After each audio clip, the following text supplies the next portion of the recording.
Hello, everyone. I'm Jess, and I'm the events program manager for Global Game Jam. I'm here today to host a live Q&A for our newest partner jam that we are especially excited about. We just announced this yesterday, and it is going to be launching on June 6th. Today, we are letting you do a quick Q&A so you can get some more information about this jam. We are teaming up with One World or None to debut an exciting new jam with a bold new purpose. The jam is called Citizens Assemble. It's a game jam to level up democracy. This jam is going to be inviting developers from around the world to create mobile-friendly games and experiences that capture the challenge and spirit of citizens' assemblies. Open to creators of all backgrounds, the jam will have a $10,000 prize for the top game, amongst prizes for the additional categories, and the potential for further development for standout submissions. Joining me today is Tristan Clark, co-founder of Trailmix Games, and one of the pioneers in the call for global democracy renewal, Jamie Kelsey. I'm honored to be sharing a stage with these incredible minds with a passion for change. If you have any questions throughout the chat, please drop any questions into the comment section that you have about Citizens Assembly or the jam itself, and we'll collect them for a brief Q&A at the end. So first I'm going to bring on Tristan and Jamie. Hello. Hey everyone, thanks so much, Jess. As you just heard, my name's Jamie, and I'm really involved in the very simple idea, which is we all are aware of the fact that the world is facing pretty serious crises all around. And one of the avenues that looks most promising is for the focus on us upgrading the ways by which we come together and make decisions. There's nothing more ordinary than upgrading an operating system when it's out of date. And that's really what all of this project is about. I have come from a background of all kinds of sort of justice work, really, for the past 40 years. Look, I'm 60 years old. Good skin cream, yeah? And over the past 5 years, I've really focused on what's called citizens assemblies or citizens juries or mini publics. It's very simple. Maybe show us a slide, actually, Jess. Yeah, I know it's quite hard to be pulled away from our faces, but you might want to look at the next slide. These are, thank you. So you'll all get the recording of this, and you'll also get the slide deck afterwards. So I'm not going to read everything out. But really, if you look at the right-hand side column, citizens assemblies give ordinary people the structure and power to come together and actually resolve the issues we're all facing. Okay, so there's a lovely phrase here, like jury service on steroids. So let me give you just a little picture. Maybe you can slide over to the next one, actually, Jess, while I talk. So the way these have been working, and they've been working for 20 years in pretty much every country in the world, and it's just like jury service, the way that they bring people together. Okay, so I'll give you an example. So we're speaking to you from the UK, and the UK had a citizens assembly a couple of years ago, and 50,000 random invitations go out. They are random according to postcode or zip code. And so 50,000 people will get an invitation through their letterbox saying, hello, would you be interested in joining a citizens assembly? You will be giving up maybe 10 weekends and you'll be paid. If you're a single mum, you'll have childcare sorted. You'll be put up, you'll be fed, you'll be looked after. And for those 10 weekends, you will be brought together with 100 other people, and you will be learning about an issue from a 360-degree understanding of that issue. And they've been about everything from refuse collecting to education to climate to air pollution, okay? And you and 100 other people will learn from all these different experts or commentators, and it will be a very broad understanding. It won't be focused, it won't be biased.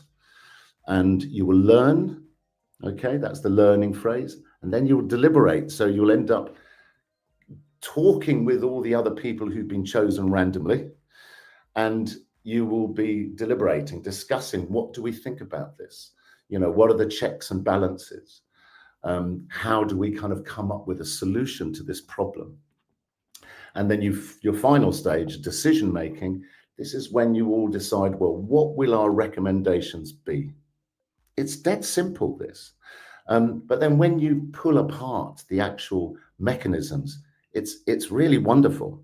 You'll find out if you take this challenge of developing a game around this, you'll find out that there are some magicians involved who are the facilitators.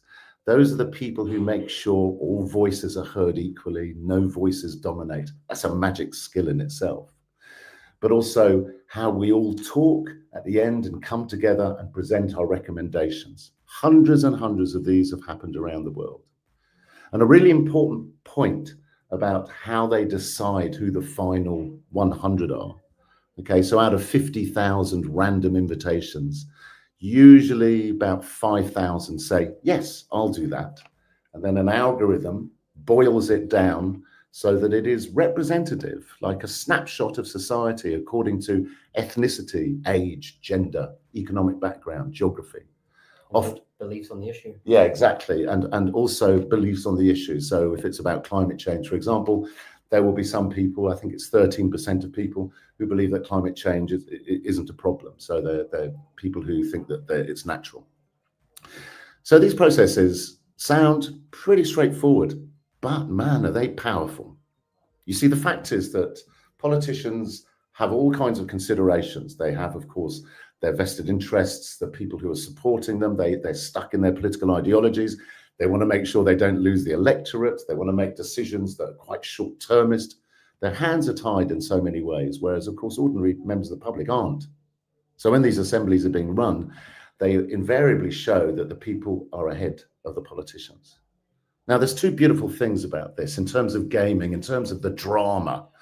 So one of them is these are anti-polarization machines. So what I mean by that is, when people are chosen through this jury-like selection system, very often people come together who are absolutely opposing, polarized points of view, okay? But they spend 10, 12 weekends with each other. And there are countless famous stories about people who started by absolutely looking daggers at the other people who they hated. And by the end, it ends in tears. I got you so wrong, man. I love you, man. And it's all about us listening to each other long enough to understand and respect. And don't have to end up agreeing. But there really are some amazing stories that show this. There's a lot of resources that we'll share with you, so you can dig deep into this. And the other thing is this. This is a world that we're living in now where misinformation travels 4 times more quickly and reaches 6 times more people than information. But of course, these are very transparent processes, and the experts or the commentators, they represent a really comprehensive understanding of an issue. So these become an oasis of credible information in an endless desert of misinformation and lies and propaganda. So there's so many aspects of this system that on the surface seems quite simple, but when you look deeper, it's actually really sophisticated, and dare I say, it's also really beautiful. Can we go to the next slide, Jess? I love being able to see the audience and seeing if it's going all right. Hopefully no one's yawning too much at the moment. So while talking about yawning, in terms of pictures, it's not exactly exciting, but that's what it looks like, ladies and gentlemen. That's an assembly that I was working on actually last week. And if you go to the next slide, and I'm nearly finished, and then I'm passing over. Oh my God, this is so exciting for you lot. So this is big deal. So I said that these are anti-polarization machines. So it turns out, and this is very recent research, but there is research that came out in 2023 that shows exactly the same thing. The people who are most attracted to citizens' assemblies or citizens' juries, the people who are most attracted to them when they hear about them properly are the people drifting towards the populist far right. Isn't that interesting? And that's because these are a new system We're simply upgrading our governance structures. So these really are attractive to people who go, I don't trust politics, I don't trust democracy, I don't trust the media, I don't trust corporations. And those are generally the people who are drifting towards these big populist movements. I think that in itself is an extremely exciting aspect of these games. If you switch to the last slide, Jess. No, there's this stuff. Right, so in my last minute, and I've been enjoying myself thoroughly. I don't know how it's been for you lot out there, but this has been great. I am very involved in this movement, and it's a global movement. I did the world's first ever global Citizens Assembly in 2021.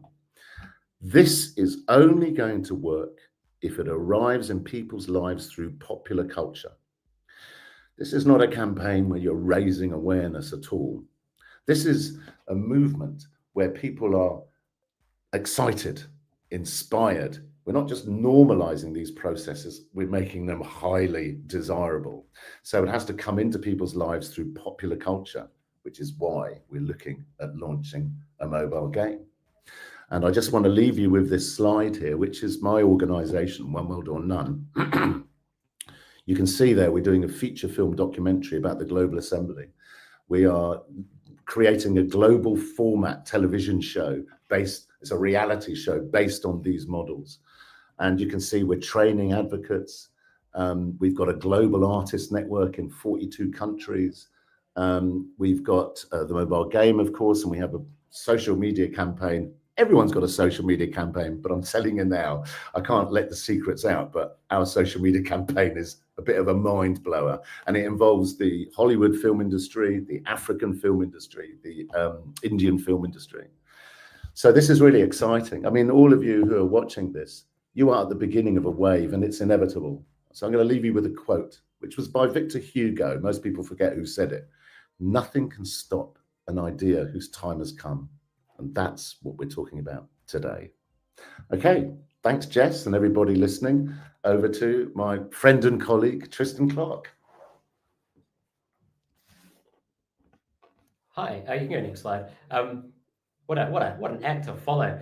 Hello, I'm Tristan. I'm a game designer. I've been making games for about 20 years, and maybe about 2 or 3 years ago, my wife and I sort of went down a rabbit hole of wanting to do whatever we could or learn more about what we could around first initially climate change, right? But as you dig deeper and deeper and go more systemic, you realize that the issues like the climate crisis is one of many, many issues facing us as a society, and really solving something like climate is really just solving the question of how should we be living together. And structures around community resilience rather than communities fraying, real world isolation is an absolute issue when you're much more prey to disinformation and whatever else. All these things kept coming up, and it was super exhausting. And down in that rabbit hole, we met Jamie, and as a game designer, as a co-founder of Trailmix, we've done things like put green activations and other initiatives into our games. We're very proud of what our main game out there, Love and Pies, does. But always you go, well, how can we actually dig more systemically into what games can do? I'm a big believer in what games can do through the act of play. I believe we've barely scraped the surface. I've also worked in mobile phone games, casual games, for most of my career, and I have a massive belief in combining broad reach, broad accessibility with massive emotional depth and behavioral change. I don't believe it's one or the other. I believe that you can do both. You can make that T-shaped. And so making games, I used to work at King, right? So we made a game that had millions of people playing every day. Our current game is a few 100,000 people playing every day. It's huge numbers. But then what do you do with those people when you find them is always the main question, eh? And so that's led to this, to go, well, assemblies sound like a really interesting toolkit for the future to actually help our species and our planet. How do we actually spread the word? It's great that they've been going for 20 years and proving themselves out, but who cares if a mass majority of the Earth's population don't know about them, which comes to mobile phone video games. And that's fine. As we make the decision, a few of us make the call, be like, hey, let's work with Jamie and actually make a game jam. Now, what the hell are assemblies? Why should we care? And how on earth could you make them into fun games? Next slide, please. And I'd suggest the last few months have been going, oh, what could we do? Next slide there, Jess. Ooh. Thank you. I used to have a ton of slides and I brought it down to one. So as a test bed, a few of us spent an afternoon on a Sunday a few months ago kind of simulating a bit of a game jam here and going, what would we do? And you look back and you step back and you go, well, what can video games do? Well, we all know that they're empathy machines. We have, all of us, many great and deep relationships with NPCs in our lives over the past 30 years, especially as children. We know that we, as game developers, create systems. They're a great way of exploring existing systems. If you look at farming simulators and their popularity, right? Insane. Games are a safe play spaces for you to try things out, exploring control or loss of control. As you know, anything through interactive fiction, through multiple choice storytelling, decision making, we give agency. We allow people to inhabit different perspectives, right? And it made you realize that something as rich as assemblies, even just based off what Jamie just told us, you can go structural and you can go, okay, hey, why don't we recreate like 1% of it and just get a real taste of what an assembly could be through the systems of a game. You can go emotional, right? What does it feel like to be someone who comes in 1 of 100 and actually goes and experiences an assembly and have multiple choice options of how you might go through it? What would that look like? You can go in literally any other direction, right? Like that top left one, if you play Diner Dash, I'm like, hey, sweet, don't be a citizen when you come in, be a facilitator, because then you've got to actually wrangle all of humanity represented by 100 people, and humanity is a mess. And suddenly you can have a comic game that undercuts any worthiness, but your job is to not like have one argument win over the other. You know, your job is to actually get the assembly to its conclusion with a high degree of trust among the citizens through a fun, dragging panic mechanic. Or you can actually just make a linear sort of interactive fiction game based on, I mean, we commissioned a comic strip, which you guys can find on the resources page, of someone, a skeptic going through an assembly. You can turn that into something interactive. You can go way more abstract and go, well, if assemblies are people from all walks of life who would never have met each other otherwise, with completely different beliefs, actually come in talking to each other and finding the humanity in each other, you could really boil that down into something as simple as connecting up in a safe way with someone online, with someone who you think you'd badly disagree with, and finding you got more in common than you think. We found that there's actually just so many ideas that we could do, and we really, really, really wanted to go, well, what happens if a lot more people out in the world who are going to be way more smart and creative than us actually come together, learn about assemblies, for which we will help you like crazy, and then go make things. So if you go next slide. And I'll probably tap through 4 times. I'd say a few things to keep in mind before we get to Q&A is take the time to research.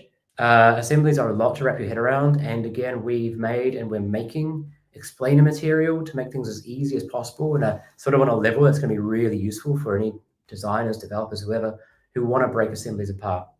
On that note, we're going to make ourselves very available for you to ask the crucial questions of what are they and why should we care? We're always asking that one of each other. And it's very important that you look into this yourself and find the answers yourself, and we'll help you do that. But like I said as well, find the fun. I am very eager for us to, as Jamie alluded to as well, undercut the worthiness. Like, these are pretty cool things, but they also represent like the mess that is humanity, right? And like we can find the fun in it. I'm a big believer in Trojan horsing something like really quite game-changing, world-changing through something as simple as a puzzle game or whatever else that we can find, right? Fun first, always. And we'll say be mobile friendly. Partly, I mean, I come from a background of mobile games, right? But like the goal is, above all, beyond the jam, the goal is mass awareness of and advocacy for assemblies. And for that, we want to make sure that we are available through all platforms that we can, be as accessible as possible, as multi-platform as possible as well. And then finally, through some of the ideas I just hinted at, right? Like, do not feel you have to one-to-one recreate assemblies. That feels like you need a large budget for that. But I mean, find a glimpse of it, find an angle that you can go, oh yeah, maybe click one more time. There'll be ways where you can evoke a hint of an assembly or the emotional side of it, people coming together. Video games are fantastic at bringing people together, whether they're you and a bunch of NPCs, that's non-player characters. Yes, I'm learning, baby. Or actual other human beings as well. You can imagine that trying to recreate an MMO where you actually have 100 synchronous people to come together with avatars and arguing over something and trying to make that happen. Man, that sounds like it costs hundreds of millions of dollars. So be creative, right? Our job is to get the word out of these things, right? Yeah, I think that's most of it. If you go next slide, that's it. That's what we want. At the end of the jam, a bunch of wildly varied, wildly fun takes on assemblies. Like, I really, really want to see the craziness that people can come up with. At this stage, there's no right or wrong answer. If it's getting you or your friends who play it talking about assemblies, if it's just, hey, what the hell are they? I mean, that's pretty cool. If you find yourself having fun while playing something where you're arguing with people from different walks of life, great. Yeah, I think that's most of it. I can't remember the next slide, Jess.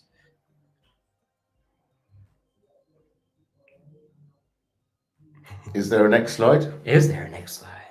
There is. Sorry, Jess. Next slide is me. I'll say the goal of the jam, the game jam itself is the first step, right? It's going to be absolutely incredible to see a ton of ideas and give prizes out and everything like that. But we're pretty serious about taking it further. You saw Jamie's sort of massive web of popular culture. This whole thing succeeds when we manage to take an idea to completion, to release, to hopefully hopping on his crazy social media train and getting this spread to millions of people. That is the ultimate dream. Goodness knows if we'll manage it, but that's the intent there in the game jam. It's just the critical first step. Awesome. Well, thank you guys so much. I'm going to just do a brief rundown of the particulars of the jam. And again, if anyone has any questions about Citizens Assembly or game jams in general, or this particular game jam, please feel free to drop the questions in the comments so we can answer them. Essentially, if you've gone to our itch page or you found this through the One World or None page, however you found this, we just want to be clear that we want you to create a fun, mobile-friendly, accessible game that makes players feel the power of Citizens Assembly. Again, there's a prize pool of 10,000 in cash prizes, and then the opportunity to continue workshopping this further with developmental support. In addition to registering on the itch page, we are also asking for participating teams to, or strongly encouraging you all to submit a brief application and just a 1 to 3 page high-level game design document. I will drop a few links in the chat. These are also going to be available on the itch page as well. If you're not familiar with what a game design document is, it's essentially an overview of your game plans. We're not asking for a 50-page document. It's just kind of a supplementary document just to show what your intent is past the initial workshopping phase. The jam rules and the guidelines are also detailed further on the itch.io page. But if there's anything on there that doesn't seem clear or it needs any clarification, please reach out, let us know. We're always looking for more ideas on how to make sure that this jam is as clear for everyone as possible. And I will go to my next slide. So this is just the jam timeline. So everyone who's watching gets an idea of what we're looking at. This is a little over a 2-month-long jam period. So we are going to be having the official kickoff at South by Southwest London on June 6th. So if you will be at that event, let us know. We'd love to see you there. The first phase, which kicks off on that same... Sorry. No, fine. Yeah, tickets are limited for South by Southwest London, but it's going to be a really cool event. So if you happen to be in or around London for that, through Jess, whatever, let us know if you want to participate and then actually join the kickoff as well. It should be great fun, but seats are limited. So that's seats are limited, and it's 10:30 until 12:30 on June the 6th. Oh no! And we would like you to be in our mosh pit. How marvelous would that be? Perfect. So no seating actually available, right?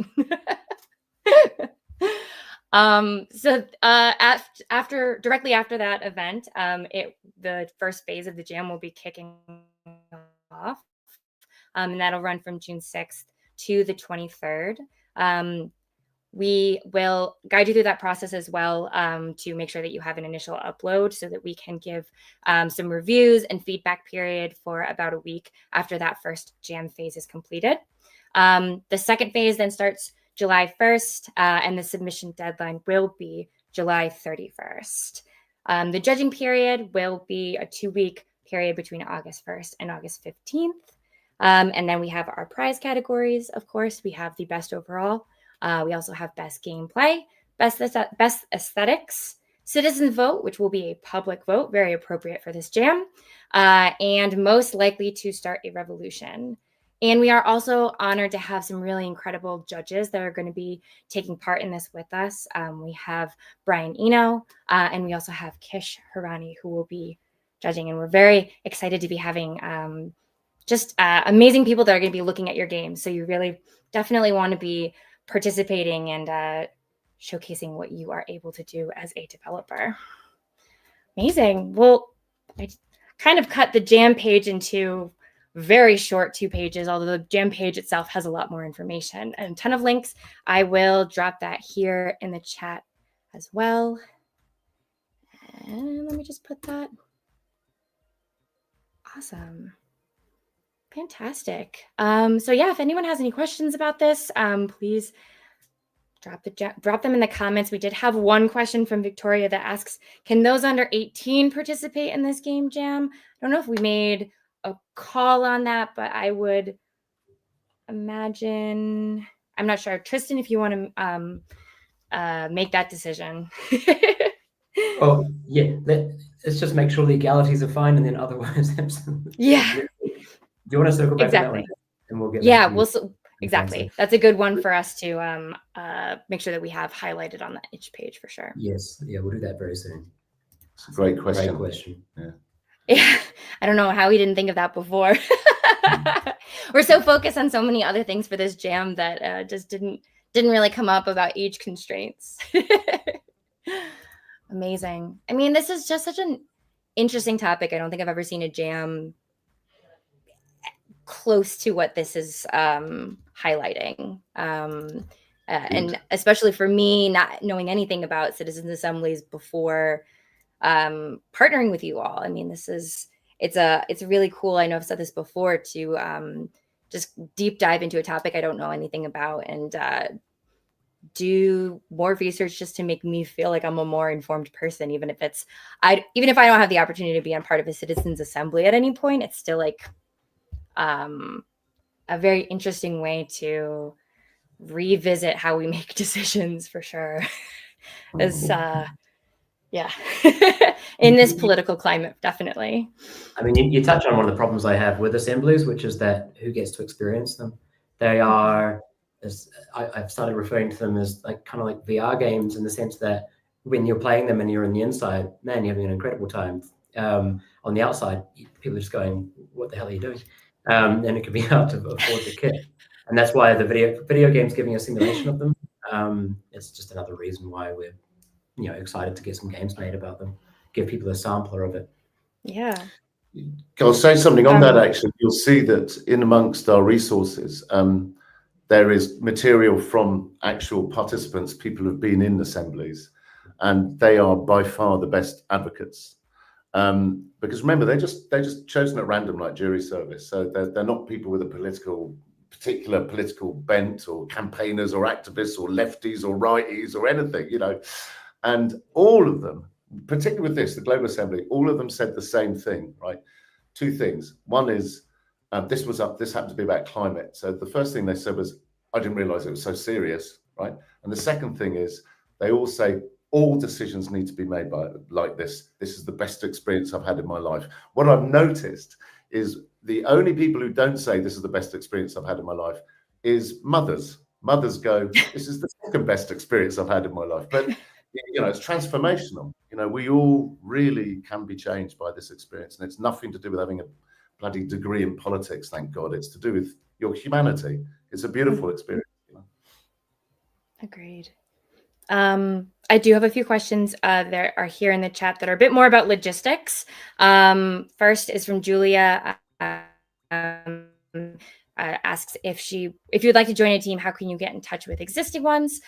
We actually are going to be centralizing the communication for this jam on the Global Game Jam Discord. I'll also drop that link in just a moment, but we will have specific channels that will be an info channel, any updates that are coming, because we are working on some additional live programming to get some topical experts to come in to really deep dive into Citizens Assemblies and give you even more of an overview as to what those look like, as well as being able to ask the questions to be able to form your games. So I will drop that link in just a moment. Tabby also asks, so the timeline is a bit longer than most jams for us.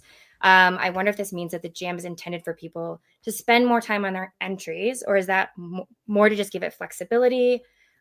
Example, she works full time, so she would recommend participating in a jam if she can only spend weekends and evenings on it. That's a really great question. Yeah. Game designer for 20 years, polished, doesn't matter. Large scope ideas, the best ideas I've had were accidental ones where I had to throw away months of work because it was suddenly relevant because of an idea that we made in 3 hours. I love the idea. If you're working full time, you're time limited. Come on, the creative constraints I think are only going to be positive. Like you have to scope an idea to something you can create.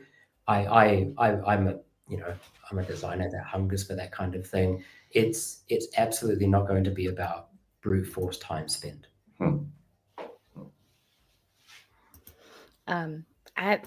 Is there any genres that you think would be specifically geared towards a game like a Citizens Assembly game, or are you not wanting to inform people too much about what they should be creating?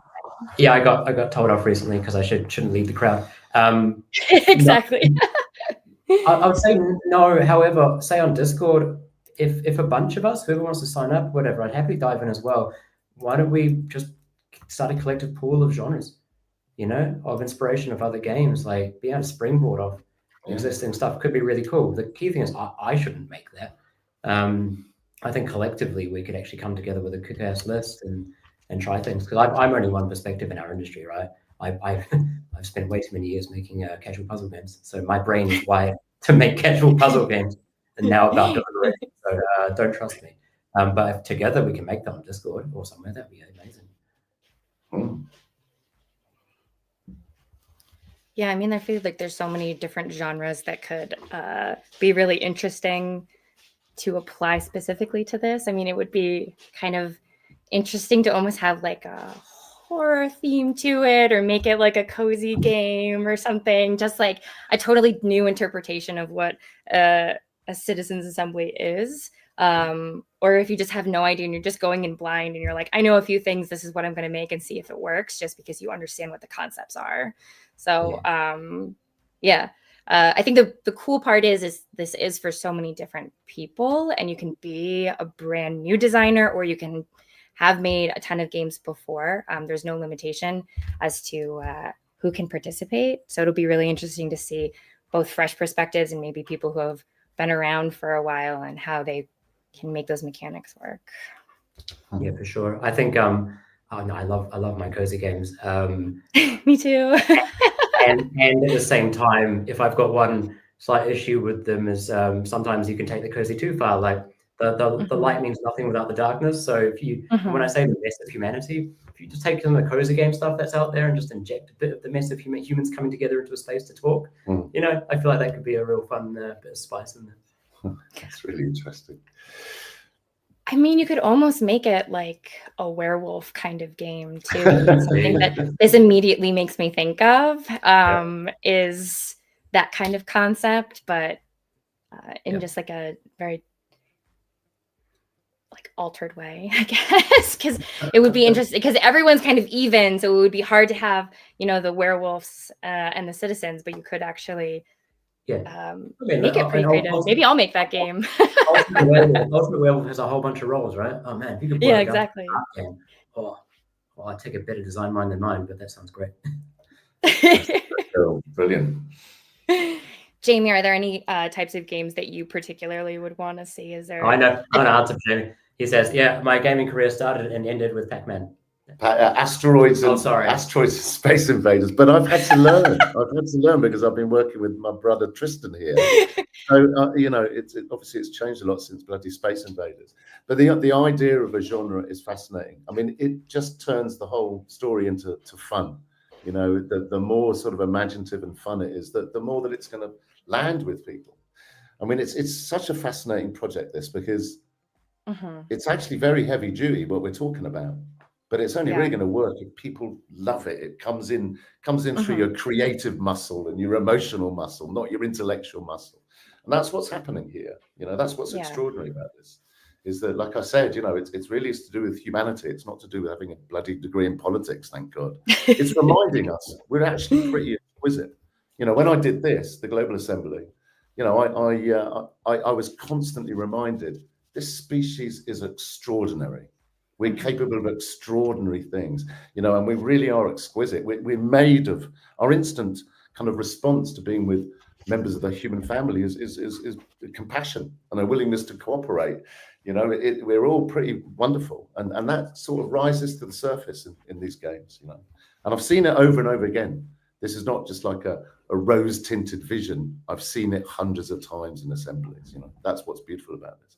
But I want to go for nouvelle vague. I want a kind of cool black and white genre, smoking gitan and having berets. Let's try that one out. Or werewolves, I don't mind.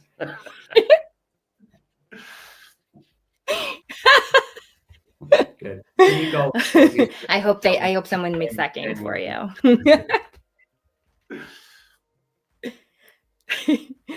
All right.